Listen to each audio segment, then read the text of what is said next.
Bagi pendidik anak usia dini, proses pembelajaran bukanlah hal yang monoton seperti yang ada pada sekolah tingkat yang lebih tinggi dari PAUD. Pendidik anak usia dini wajib mengembangkan kreativitasnya dalam mendidik anak, di mana diketahui anak hanya memiliki daya konsentrasi yang sangat kecil untuk mendengarkan materi dari pendidik. Hal ini membuat berbagai media datang dan menjadi bagian dari dalam proses pembelajaran anak usia dini itu sendiri. Salah satu medianya adalah alat permainan edukatif atau yang akrab disapa dengan APE.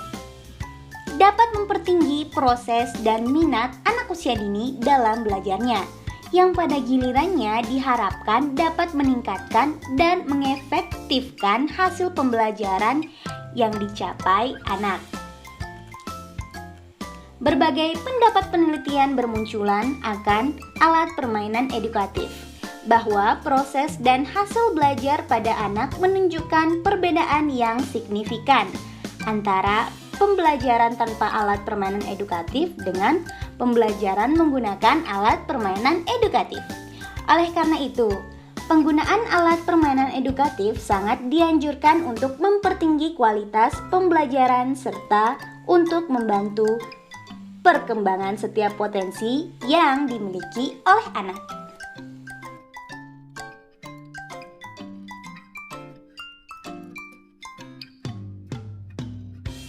Jadi, alat permainan edukatif sangatlah diperhatikan dalam perencanaan serta perancangannya, mulai dari memperhatikan tujuan serta prinsip yang ada. Nah, umumnya dapat dikatakan bahwa perencanaan adalah sebuah proses yang dimulai dari penetapan tujuan suatu hal, menentukan strategi untuk pencapaian tujuan tersebut secara menyeluruh, serta merumuskan sistem perencanaan yang menyeluruh untuk mengintegrasikan dan mengordinasikan seluruh pekerjaan sehingga tercapainya tujuan yang telah ditetapkan.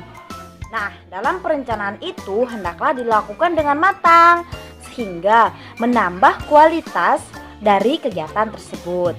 Di dalam perencanaan yang matang itu terdapat suatu gagasan dan ide yang akan dilaksanakan atau dilakukan oleh kelompok maupun individu tertentu, dan perencanaan itu dapat berbentuk peta konsep.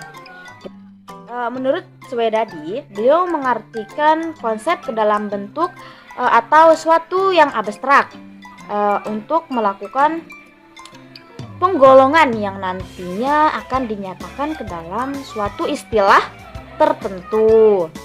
Nah, setelah mengetahui definisi dari perencanaan dan konsep, maka kita harus tahu juga apa itu pengertian perancangan, di mana perancangan ini sangat erat hubungannya dengan dunia perencanaan.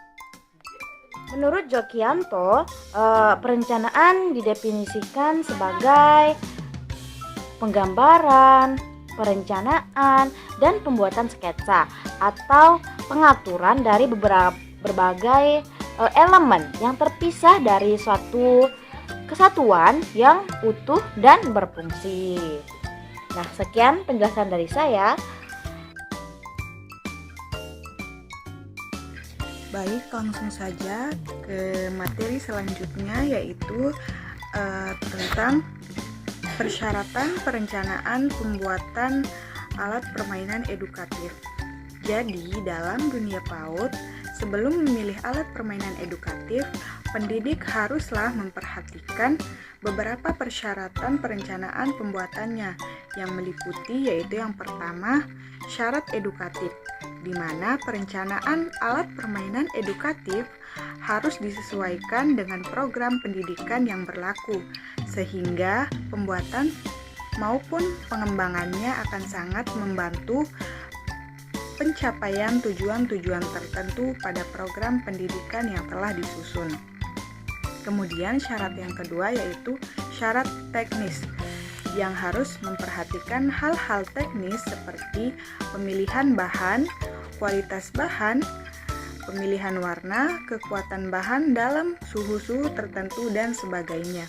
Yang terakhir yaitu syarat estetika, yaitu menyangkut unsur keindahan alat permainan edukatif yang akan dirancang atau dikembangkan. Unsur keindahan atau estetika ini sangatlah penting diperhatikan karena akan memotivasi dan menarik perhatian anak untuk menggunakannya. Sekian, terima kasih.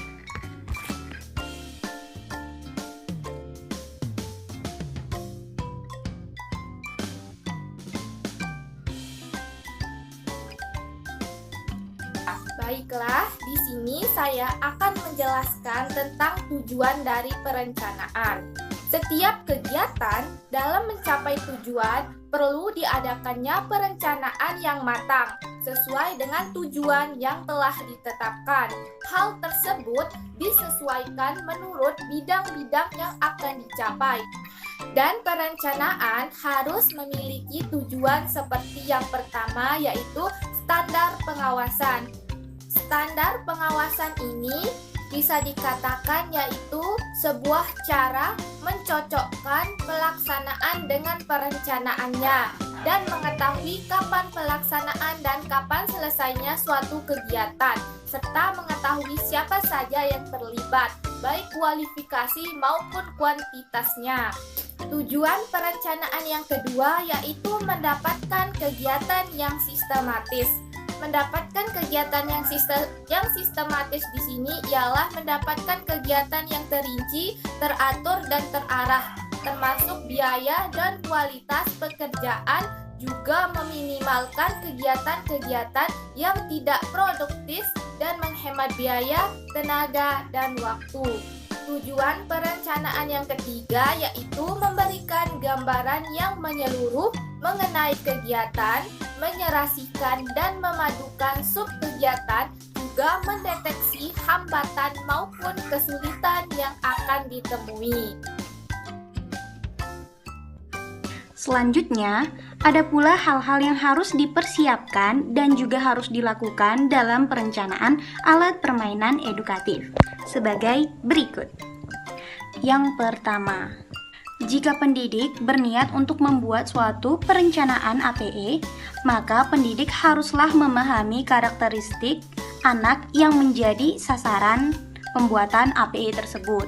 Karena pada dasarnya setiap anak itu memiliki potensi dan karakteristik yang berbeda-beda, dan hal inilah yang perlu dipertimbangkan oleh seorang pendidik jika ingin membuat perencanaan tersebut.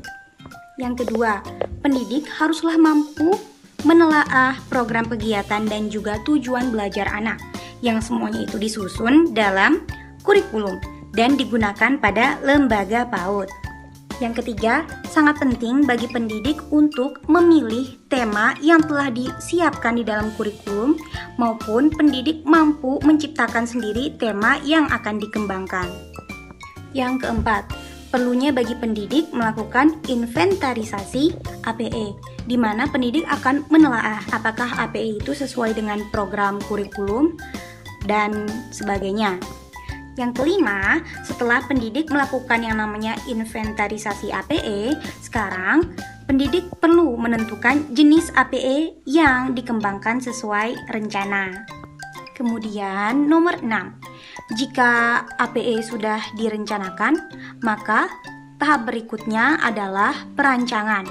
Dan hal ini sangatlah penting dalam proses pembuatannya.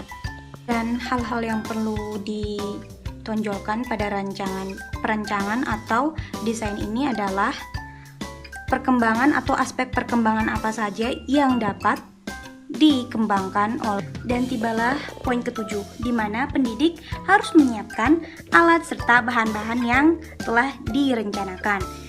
Hal ini akan memudahkan bagi pendidik untuk tidak mengalami yang namanya kendala atau kesusahan. Poin ke-8, di mana pendidik sudah bisa membuat APE sesuai dengan rancangan dan perencanaan yang telah disiapkan. Kejelian dan kreativitas pendidiklah yang akan menentukan kualitas yang benar-benar sesuai dengan kebutuhan lembaga PIAUD. Kemudian yang terakhir, yaitu perlunya pendidik untuk memeriksa kembali alat permainan edukatif yang telah dibuat. Apakah itu sesuai dengan rencana APE yang telah ditetapkan dalam arti memenuhi syarat edukatif, teknis, dan juga estetis. Ini adalah contoh perancangan APE secara sederhana. Untuk lebih lengkapnya ada pada makalah kelompok 3. Terima kasih.